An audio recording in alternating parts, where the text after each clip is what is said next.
Dag, look for je weer te zien. Ah, I know what you're thinking. Where might she be taking us to today? Well, today on Let's Go Dutch, it's all about even more day trips from Amsterdam. I'm gonna travel the world. I'm gonna go where the Dutch have been, and I'm gonna share it with you, my friends. Let's go Dutch. Let's go Dutch. Let's go Dutch. We'll visit two cities made wealthy by the Dutch East India Company. We'll explore old fishing villages at an open-air museum, and then we'll venture into the Dutch-speaking part of Belgium. So put on your clogs and let's go Dutch! Gemakkelijk. I like saying that. Gemakkelijk. Come on, try it. It's easy. Gemakkelijk, gemakkelijk, gemakkelijk. It really is. It literally means easy. And when dealing with the Dutch train system, it's simply, that's it, gemakkelijk. Gemakkelijk. Gemakkelijk. In centuries past, Hoorn was a mighty seafaring town, with wealth pouring in from the Far East adventures of the United East India Company, the VOC.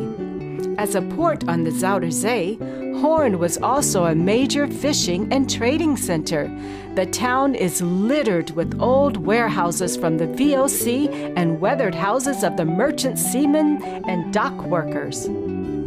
This harbor once launched 1,000 ships into history, spreading the Dutch tentacles around the globe.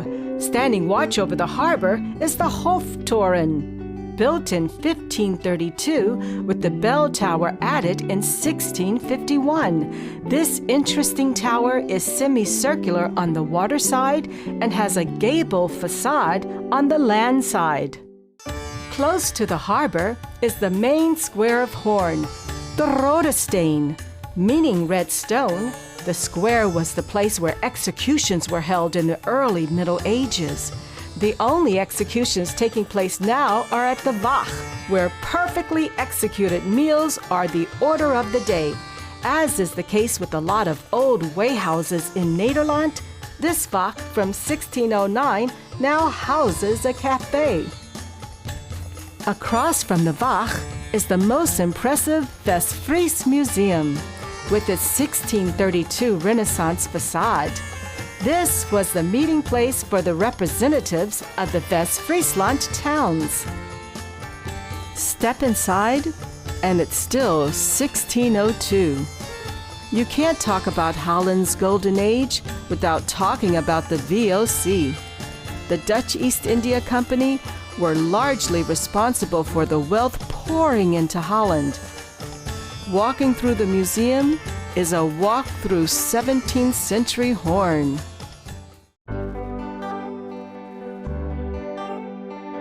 Now there are gable stones, and then there are gable stones. These houses are telling the story of a great sea battle on the Zuider Zee in 1573. Right off the port of Hoorn, the heavily armed Spanish fleet was defeated by a ragtag pirate fleet of Dutchmen known as the Beggars of the Sea. These Vadegozen, as they were known, played an integral part in the independence from Spain and the formation of the Dutch nation. Hoorn has its share of peaceful canals, and of course, you'll find those cute little Dutch bridges. Just slightly further north from Hoorn is Enkhuizen, another city with the chamber of the VOC. This historical city, dating back to 1355, greets you with the imposing Dromedaris Toren, built in 1540. Cross under the tower, over the drawbridge, and just down the street is the Flessenscheepjes Museum. This is the Flessenscheepjes Museum. Unfortunately, you have to be able to say the name to get into the museum. So let's practice. we'll take it bit by bit. Fles means bottle, and flessen is the plural, bottles. Scheep means ship. Adding the JES makes it smaller, so this means little ships. Flessen scheepjes means little ships in bottles. Okay, here we go.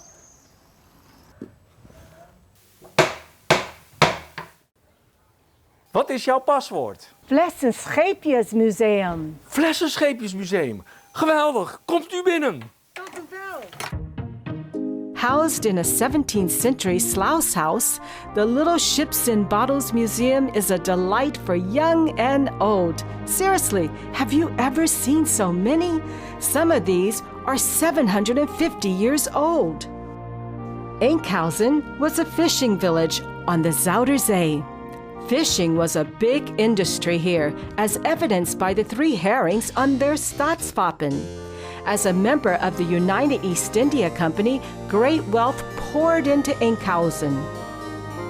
Enkhuizen packs a lot of perks for the visitor, especially families with kids.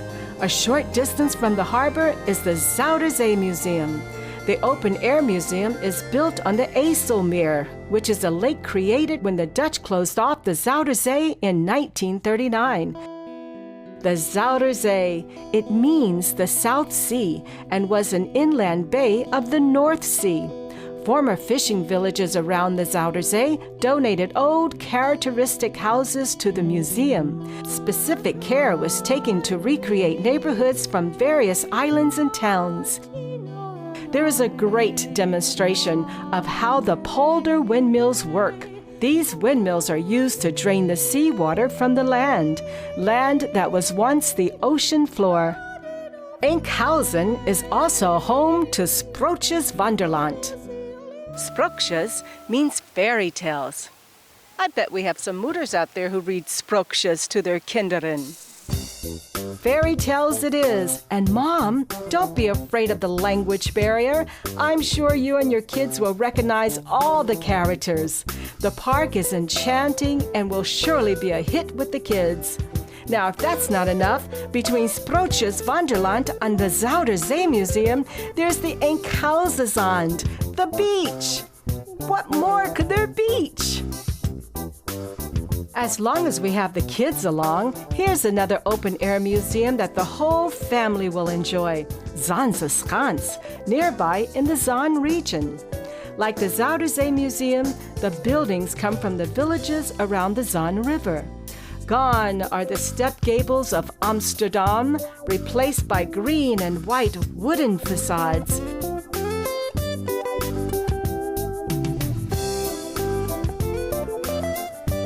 If you're looking for windmills, Zaanse Schans has a bunch. You can tour the inside and see how windmills were used for various purposes. There are demonstrations of various trades, such as cheese making, fish smoking, and even the making of wooden shoes.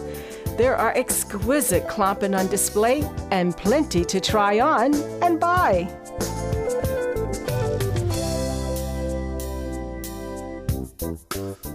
You trek there, and you trek there, and we'll trek to Utrecht. I'm sorry, which way am I trekking? North to Utrecht. Utrecht is both a province and a city, kind of like New York City and New York State. While there are still a lot of churches to be found, Utrecht is also a university town. That makes this a lively city with lots of options for dining, such as these sunken wharves. So, back to the church. It was really big here. And speaking of big, that very big tower you can see from practically everywhere is the Domtoren. Dating back to 1382, the Domtoren was once part of the St. Martin's Cathedral until a tornado in 1674 separated them. If you're up for the 465 steps to the top, there are great views of the city. That interesting building down there is the Academiegebouw. It's part of Utrecht University, and back in 1579, the Union of Utrecht Treaty was signed in the auditorium. Nederland is a culturally rich country, and Utrecht is no exception. One very interesting museum and great for the kids is the Spelklok Museum. This is a delightful museum filled with mechanical instruments from days gone by. And speaking of days gone by, the Spoorweg Museum might be just what you need to transport you back to the era of steam trains. Spoor is the Dutch word for train track. And this train museum is on track to supplying you with fantastic memories, from old trains to an upfront ride in a simulator, to a walk through an 1800s mining town. All aboard! Close to Utrecht is one of the best castles in Holland, Kasteel de Haar. Kasteel de Haar. Willem, I know you're always good for a story. I bet he has one just hanging on the tip of his tongue. Actually, I have two. Kasteel de Haar. Well, Haar means her. And every time the lord of the castle did any remodeling or redecorating, his wife would have the final say. He'd be telling the masons what he wanted built, and then she would come along and start telling them what she wanted instead. They got so frustrated they finally had to ask, "Who's running this show?" And with downcast eyes, he pointed and said, "Haar." Okay, good story. What's the second one? Haar also means hair. The lady of the castle had magnificent and ever-growing golden locks.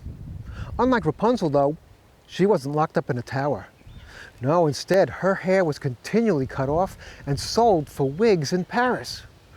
It was the wealth of her hair that built this castle. Both good stories. We'll let the audience decide. In the meantime, let's go find out the real story. The land and original castle were given to the de Haar family in 1391. In 1440, the last de Haar died and the powerful Van Zalen family acquired ownership. Cut to 1887 when Etienne van Zalen van Nijevelt married Helena de Rothschild. Armed with the fortune of the Rothschild, restoration began in 1892 with P.J. Kuipers at the helm. Kasteel de Haar has a high wow factor. As you step into the neo-Gothic main hall, you're sure to say, "Wow," just what Etienne and Helena expected to hear. What's cooking? There's a smell of garlic throughout the castle. Let's stop down in the kitchen for a peek. Our route is beautifully lined with tiles.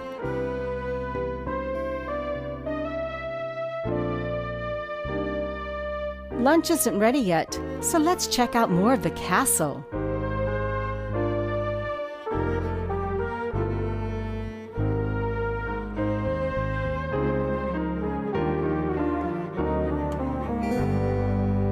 This is the men's gathering room, the Herringkamer. This is where they came for a smoke and a drink and be dazzled by the wealth of their hosts. And speaking of wealth, Helena was busy showing off her state-of-the-art hair salon. See, I told you Haar means hair, and her hair was cut off for Parisian wigs. Lunch is ready. Let's hope there's no haar in the soup. The Eetkamer provides a moist setting for the guests, with its tapestry, comfy leather-bound chairs, and neo-Gothic fireplace. Okay, lunch is over. Everyone out. Ga weg! Oh, and be sure to marvel at our gardens on your way out, just in case you missed them on the way in. Now, it just so happens that the Zalen family has another castle nearby. It's called Slot Zalen, and it's a short bike ride away back in the direction of Utrecht. The original 13th century castle was torn down in 1420, and a new one was built 100 years later, and then redesigned in 1752. In 1740, a girl was born in this castle who later went on to become a famous Dutch writer, Belle van Zoulen. I like to suggest a few cities that are considerably further, but doable as day trips. First, a quick history lesson from our resident historian and storyteller. Once upon a time, there was a land known as the Low Countries. The northern provinces were Dutch and known as Holland. The southern part was split between French and Dutch and known as Belgium.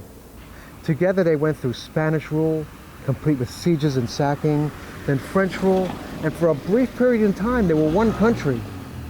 That ended in 1830 when Belgium won independence. The southern half remained French and is known as Walloon, while the Dutch-speaking part is known as Flanders, Vlaanderen. Ladies and gentlemen, I give you Bruges. This classic view has the belfry on the Markt, guild houses on the right, and to the left is the Onze Lieve Vrouw Kerk. The Flemish name of the city is Brugge, but it's more known by the French version of Bruges. In the Middle Ages, Bruges was an important trading center, but by 1488, their main lifeline to the sea had silted up. Trade moved to Antwerp, and Bruges fell into a long slumber, emerging as a perfectly preserved medieval city. The heart of Bruges is the Markt. Lined on one side by Renaissance step-gabled guild houses, the 15th century belfry keeps watch over the Markt. You too can keep watch over the Markt if you climb the 366 steps to the top. Extended in 1482, the belfry was part of the 13th century cloth hall. The Flemish were skilled weavers and imported only the best quality wool from England. A short passageway leads to Brugge, the second major square in Bruges. Brugge means castle, and in the year 862, the first Count of Flanders had a castle here. Today, it's the Flemish Gothic Stadthouse dominating the square. Begun in 1376, the facade is covered with statues of nobility and biblical figures. Inside is the magnificent Gothic Hall, the Gotische Zaal, built in 1402. The Assembly of the Staten-Generaal of the Netherlands met here in 1464. Next to the Stadthouse is the beautiful Renaissance Oude Griffie. From 1537, this was the town clerk's office. Over in the corner is the Heilig Bloed Basiliek, the Basilica of the Holy Blood.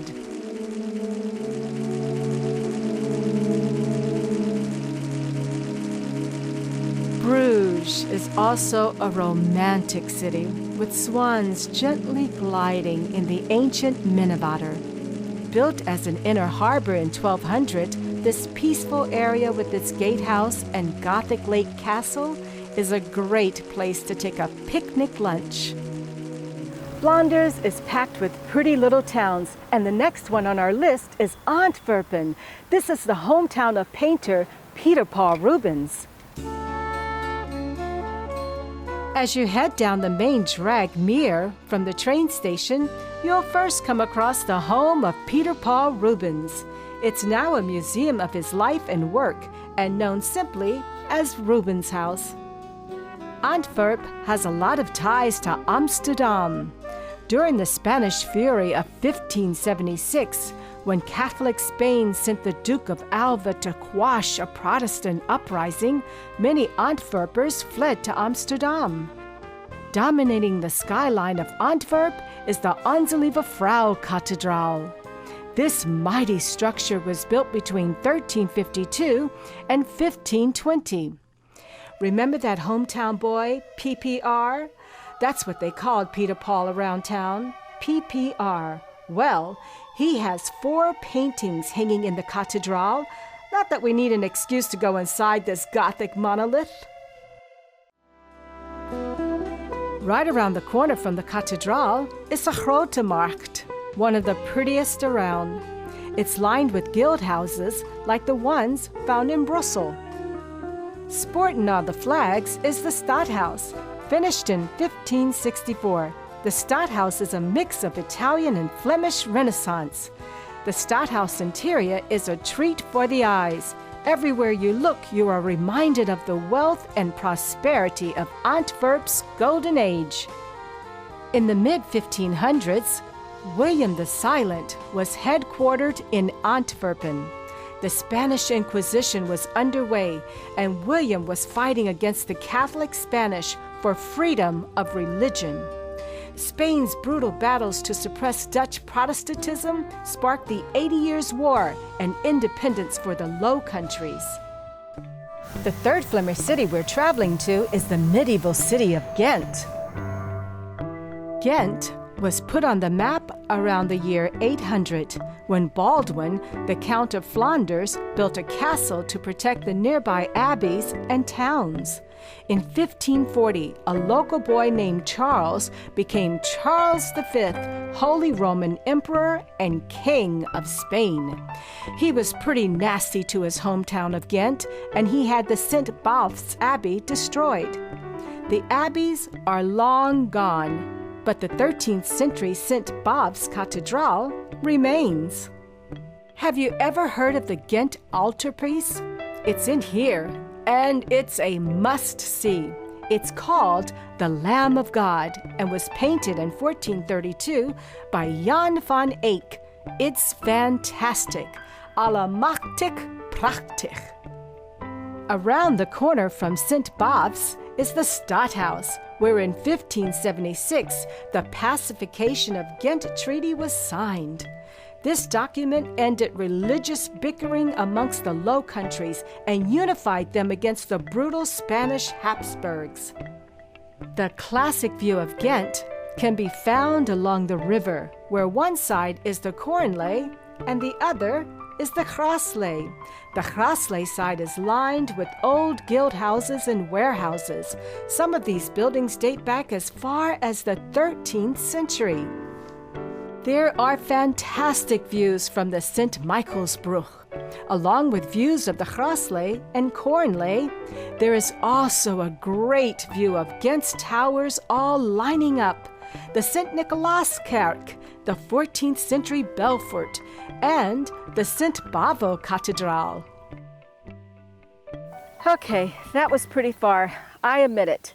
So I'm going to throw something at you that's much closer. Muiderslot. Muiderslot is a castle about 15 minutes from Amsterdam.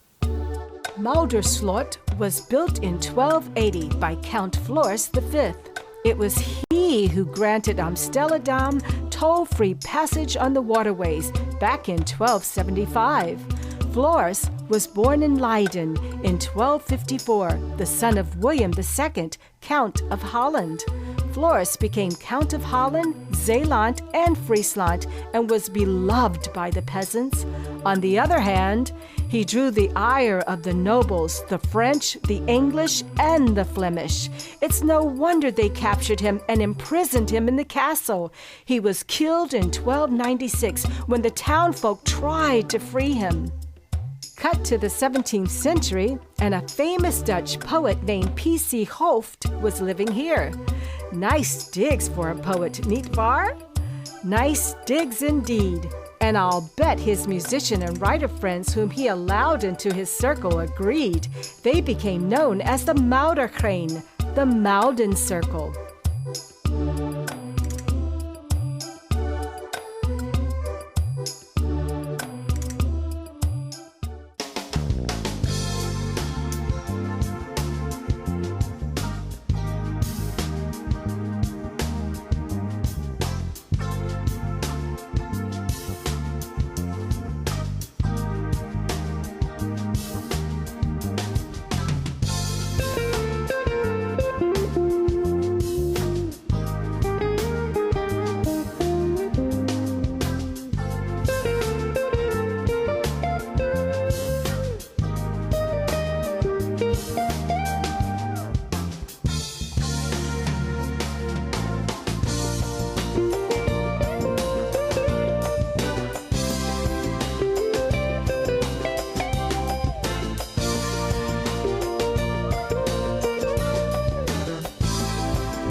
Hoorn, Utrecht, Enkhuizen, Bruges, Antwerp, Gent, Muiderslot. Wow, we sure covered a lot of ground. Well, that's all the time we have. I'm Veronica Lewis. Join us again next time on Let's Go Dutch as we explore more of Holland and beyond. Tot ziens!